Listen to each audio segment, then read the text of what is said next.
অসমলৈ যিসকল উচ্ছেদিত মানে মিয়াসকল আহিছে বুলি কৈছে অসম উজনি অসমতো স্যাৰ মানে ইয়াৰ উচ্ছেদ আমি আহিব দিব নালাগে আৰু যদি উজনি অসমতো কোনোবা মাটিত বহি আছে যেনেকৈ আমি উৰিয়াম ঘাটত কৰিলোঁ আৰু 2-3টা জেগাত কৰাৰ প্লেনিং আমাৰ আছে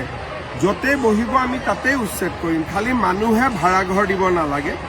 মানুহে আশ্ৰয় দিব নালাগে মানুহে যদি নিজৰ ভাড়াঘৰ দিয়ে তেতিয়াতো আৰু আমি উচ্ছেদ কৰিব নোৱাৰোঁ সেইকাৰণে যোৱাকালি মোৰ ভাষণত মই কৈছোঁ যে চৰকাৰে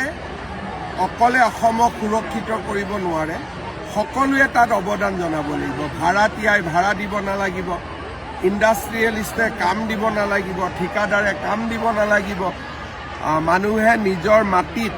খেতি কৰিবৰ কাৰণে অচিনাকি মানুহক মাতিব নালাগিব ই এটা জাতীয়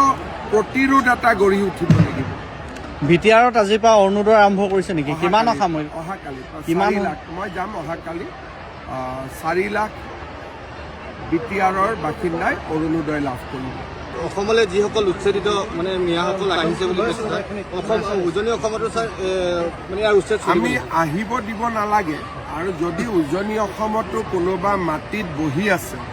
যেনেকৈ আমি উৰিয়াম ঘাটত কৰিলোঁ আৰু 2-3টা জেগাত কৰাৰ প্লেনিং আমাৰ আছে য'তেই বহিব আমি তাতেই উচ্ছেদ কৰিম খালি মানুহে ভাড়াঘৰ দিব নালাগে মানুহে আশ্ৰয় দিব নালাগে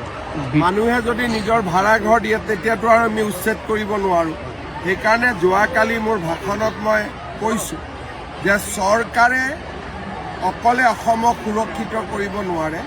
সকলোৱে তাত অৱদান জনাব লাগিব ভাড়াতীয়াই ভাড়া দিব নালাগিব ইণ্ডাষ্ট্ৰিয়েলিষ্টে কাম দিব নালাগিব ঠিকাদাৰে কাম দিব নালাগিব মানুহে নিজৰ মাটিত খেতি কৰিবৰ কাৰণে অচিনাকি মানুহক মাতিব নালাগিব ই এটা জাতীয় প্ৰতিৰোধ এটা গঢ়ি উঠিব লাগিব বিটিআৰত আজিৰ পৰা অৰুণোদয় আৰম্ভ কৰিছে নেকি কিমান সামৰিক অহাকালি কিমান 4 লাখ মই যাম অহাকালি 4 লাখ বিটিআৰৰ বাসিন্দাই অৰুণোদয় লাভ কৰিব